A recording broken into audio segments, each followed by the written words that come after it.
transport, but well, interesting development there. Is a car a necessity or a luxury? Well, it's for you to just answer. But away from that development, in the past few weeks, student loan scheme has come under scrutiny as allegations of misappropriation became rife in the public space. The Independent Corrupt Practices and Other Related Offences Commission earlier released a statement where it said that it had discovered some discrepancies in the disbursement of student loan under the Nigerian Education Loan Fund. But NELFund insisted that no funds have been mismanaged or stolen or unaccounted for under the scheme. Now, joining us in the studio to talk more on this particular development of allegations of corruption in NELFund is the Managing Director, Nigerian Education Loan Fund, Mr. Akintunde Soya. Good morning. Thanks so much for joining us. Good morning to you. Thank you, sir. Thank you. Good morning. Thank you for having me back on your show. Indeed. Welcome to the program. Yeah, welcome to the program. Thank you. Well, it's been a development that we're seeing at the moment, talking about the alleged corruption of the student loan of this administration.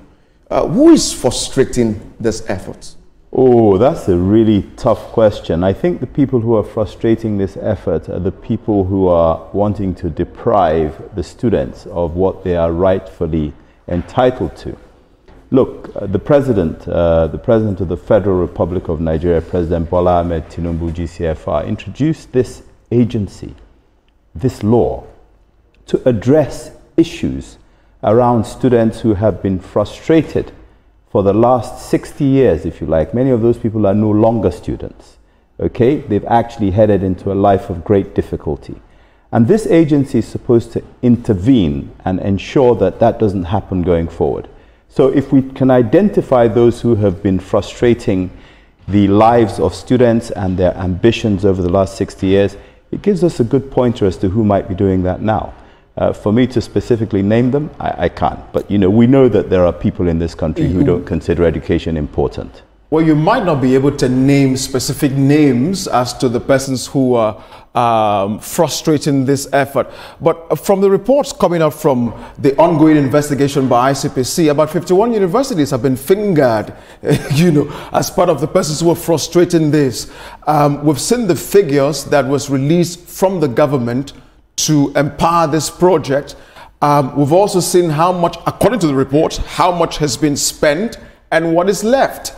However, that report also talks about these 51 universities. The discrepancies seen here is that some have deducted either 3,500 to 30,000 from the allocated money to them. The universities are supposed to be the direct handlers of this fund. Am I correct, sir? Well, first of all, we deal with three categories of institutions: universities, polytechnics, and colleges of education. Basically tertiary education. Tertiary institutions. So, you know, when you use the word university, let's be a bit careful. Okay, so tertiary education. Tertiary institutions. So look, essentially what has happened is that in a number of institutions, because we started this process midway through the session for many institutions, some students had already paid their fees. Some paid their fees between the application and the time that we carried out our checks and approved. So, of course, some students have already paid fees, following which we then went and paid fees on their behalf. Of course, there are some institutions who are deducting, who are playing games with the funds that we have paid to them, or the students have paid to them. In certain instances, from preliminary investigations carried out, it appears that some institutions are asking students who NELFund have already paid fees for to go and find other fees to be able to attend examinations or to be able to register for courses. So there's something going on. Whether it's 51 institutions or not, I cannot speak to that because I haven't seen a specific report from the ICPC indicating there are 51 institutions involved. I saw a report in the newspaper by a journalist saying there are 51 institutions. Okay. These are very serious matters, and if you're going to level accusations, we have to be sure that what we're talking about is just a second about it. Sure. Now, the banks are the ones who are supposed to disburse this money. You know, it's not that the students come to queue at your office to get the money cash, correct? Correct. So look, there are two types of loans. Okay. One type of loan is the one where we pay the fees for the institutions or to the institutions on behalf of the students. That goes from the central bank direct to their account. If they're a federal government institution, it goes to their TSA account. If it's a state institution, it either goes to TSA if they have it, or it goes to a commercial bank. But the money goes to the institution on behalf of the student. Exactly. The second tranche of money is the upkeep, the pocket money, which goes on a monthly basis direct to the bank of the individual who provided us with their bank account, the student loanee. So those are the two types. Let's be very clear on the distinction. So how do students then access this money at the end of the day? So they don't access money. The funds that we pay to the institution is like your parent paying money to your school. You don't access it. You access education. It doesn't end up cash in the hands of anybody. No. Okay. The way the process works is we pay the fees for the individual who's in the school. They are then given unfettered access to classes, to examinations, to tutorials, to seminars. They're given access to education. This is what the president wants. Free access for those students to education, not access to cash that we've paid to the institution. Okay. So the money they get is from the upkeep that we give them. They have access to that, and that doesn't go via the institution. So to the question of my colleague, when he talked about the persons who were frustrating this, right? So if the money does not at the end of the day go by cash to anybody's hands, why would then anybody want to frustrate this wonderful, you know? Well, look, the funds go to the institutions. The institutions get hold of funds from NELFund, okay? The important thing for us is that the students have access. In certain cases, the institutions may be asking the students to pay extra charges. I think that's where really the allegations lie. That's the first thing. The second thing is that if students are not given, have already paid their fees, or somebody else has paid on their behalf, it means the institution has money from NELFund for that student and money from the student for that student. So the student is entitled to a refund. There may be some issues around getting refunds for students, and we must address it. They must get their refunds. Investigation is still on at the moment. Let's be a bit practical. You are the managing director of NELFund. That's right. How much have you disbursed to these universities? And how many universities have received funds from NELFund? Okay, let's walk away from the word university. Tertiary institutions. Okay. Universities, polytechnics, colleges of education. Sorry, I have to be very specific. Okay. That's right. We've disbursed a total of 54 billion naira to these institutions. 30 billion of those funds have gone in institutional charges. 24 billion have gone directly to students, directly to their bank account. So that's a total of 54 billion naira that we as NELFund have disbursed. To how many students? To 293,000 students and 303 institutions. Okay.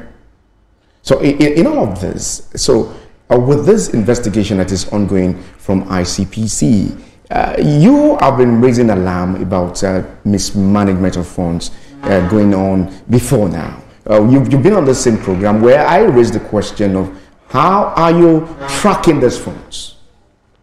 Are you surprised with what you're saying at the moment? So we haven't really raised many allegations. What has happened is that National Orientation Agency, as part of their mandate, have gone out to go and talk to students, to go and talk to institutions, to see and ensure that they are receiving funds and receiving the benefit of this. Remember, 70% of our population is under the age of 35, and the National Orientation Agency is very interested in how that particular cohort of people are treated, how they feel, what their approach is. And they uncovered a few students who were complaining to say, look, we're not receiving the value from the institutions. We as an institution who are giving out the value and who people are applying to have also complained to us. So we sat together and said, look, the information you're getting and the information we're getting seem to corroborate. Neither of us are investigation agencies. So we've both agreed that these must be investigated. And of course, the ICPC and the FCC are investigating. To your question around how do we monitor, how do we track, we run an entirely electronic system. We don't give anybody cash. What we do is people apply for the loan electronically. All of that is captured. When we disburse the loan and the process we go through in disbursing loans, all of it is electronic. So, we track everything. The most important thing for us is that we're giving funds that we're tracking to the right people. And we have a very robust process. terms of how people apply, what credentials they need to apply, how we cross-check, how we do our own due diligence. That's the important thing. In terms of the tracking, we know where the money's going. Every single Naira has an electronic footprint.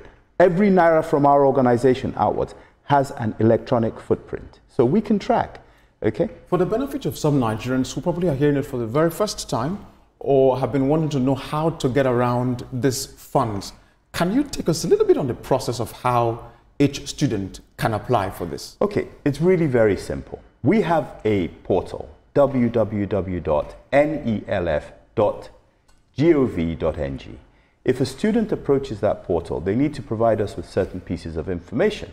One is obviously their name and their date of birth. The other is that they need to provide us with their NIN because they have to be Nigerians. So they provide us with their NIN number. We have an API direct to NIMSI that cross-checks whether that NIN is accurate, whether it's correct. They also have to provide us with their JAM number.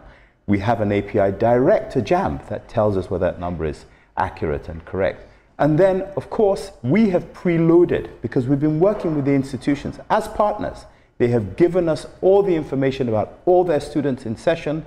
They've given us information about their matric number, their admission number, if they're just coming in, the course they're doing, the year they're in. So that's preloaded into our system. So let's think about it carefully. They provide us with their NIN, they provide us with their JAM, they provide us with their name, their date of birth, and their matric number, which the school has already provided us. So essentially, we're dealing with a unique individual because no two people have all the information that I've just provided you. Once they've gone through that process, we carry out some checks in the background, ensure that all of this is real, all of it is correct, all of this is accurate. Then we end up with a compilation of students. Remember, the students apply randomly. It's not that we get everybody applying from the University of Calabar, all in one go. There's no special preference for anybody. Apart from that, it's random applications. You apply now, he applies 10 minutes later, I apply a week later. We're not necessarily in the same institution. We batch these applications and then send for each institution the list of those who've applied to that institution to verify and check, are these really your students?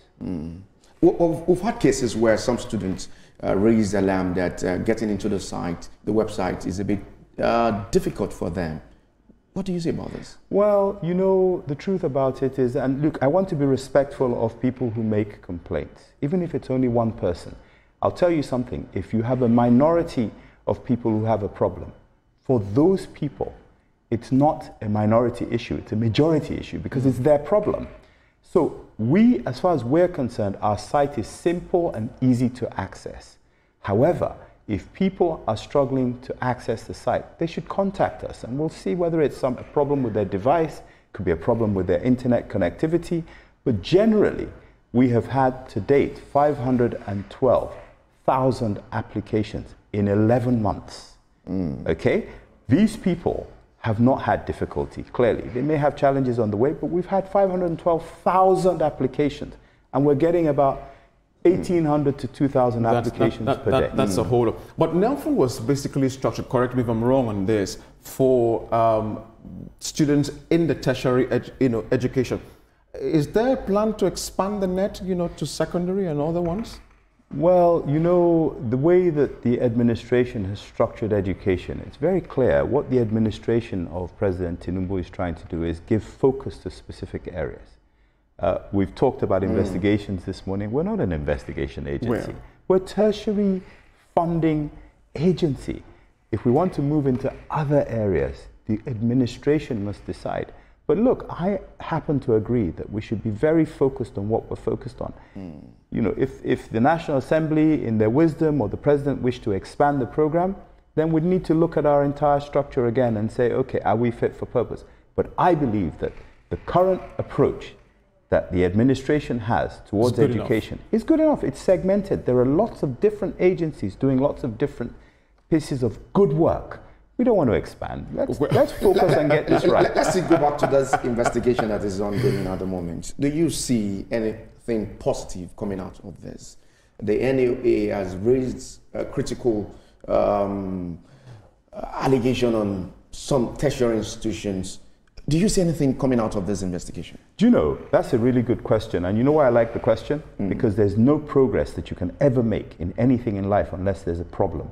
You have to be solving problems. Okay, so if you investigate, you identify issues. Okay. When you identify those issues, you solve them or you create solutions. Everything that comes out of this will be positive. If there's no investigation and everything's perfect, we're going to boil like a frog. You're very confident about that.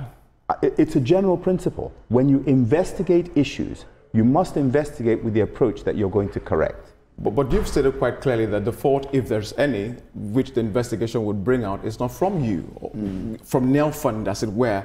It's in the process of the money getting to the end user, right? Yeah, you know, we shouldn't get into the his fault, my fault, he's to blame. I don't do that sort of thing. Look, there is an investigation going on. If that investigation points the finger at us to say, you didn't do this right, then it's an opportunity to correct. What is wrong? It's not about, you're innocent. Nobody is perfect, right? So we've got to follow this through. If at the end of the investigation comes out and finds out that some persons or institutions, as the case may be, had taken some money from, the money that was supposed to go to a certain persons, what would be done about that? Well, first of all, let me say that would be extremely sad because we have an opportunity that the president has provided to help and support the most vulnerable people in our society. These people, by the way, happen to be the people who are going to secure our future. Tomorrow. So it's extremely sad if anyone is tampering with that. Okay? But of course, I am of the opinion that if illegalities are being carried out, then there must be punishments for this. If administrative errors are being carried out, there must be sanctions to ensure that we correct administrative errors. So I'm all for punishing erring parties for two reasons. One, it serves as a good deterrent. That look, if you do the wrong thing, deliberately or otherwise, you can't just get away with it. Okay? If we don't imbibe that culture in our system, we will continue to act with impunity. So for me, it's extremely important that the investigation is carried out thoroughly, is carried out fairly, and that if people have wronged, that they're punished. But if people are falsely accused, then they should be exonerated. If Nelfund is found culpable in this act, would you also suggest a severe punishment? Well, if I said no to that, what would you think? If I said leave Nelfund out, we're found to be culpable, but actually just leave us, we're a sacred cow. What would that signal? The point is, if we want a good society, we must be prepared to point fingers where we have evidence, and we must be prepared to really address issues and punish wherever we find the fault. If Nelfund is found wanting, punish. You agree with me that this renewed agenda of President Bola Tinubu on student loan is meant for the indigent students. That's why you don't have this loan in private institutions. Yeah. So, okay. Is that a question? You want to say something on that? Yeah, I think, one of the things that we need to continue to recognize is that there's a large, the poverty in Nigeria is extremely high. Let's not shy away from it. It has come about because of 6 or 7 decades of absolute negligence in terms of providing equal opportunities to people. So we have a lot of poor people in this country.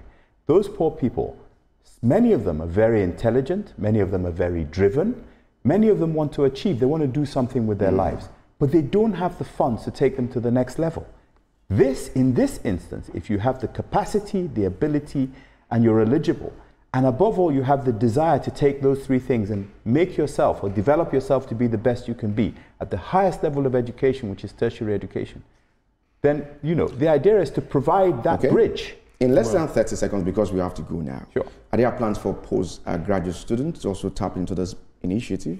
Let's solve the problem we have now. We have people who don't have degrees. Let's solve the problem. I was expecting you to say that, actually. Let's not jump ahead of the game. Right. Well, we're doing this one, and we're still trying to grapple with it and make sure that it works properly. Let's wait. And some people are still trying to cut corners in this as well. Would you agree? In every society in the world, in the Swiss society, in the Dutch society, in the Brazilian society, people cut corners everywhere. Nigerian education. Let's not demarcate Nigeria. Let's.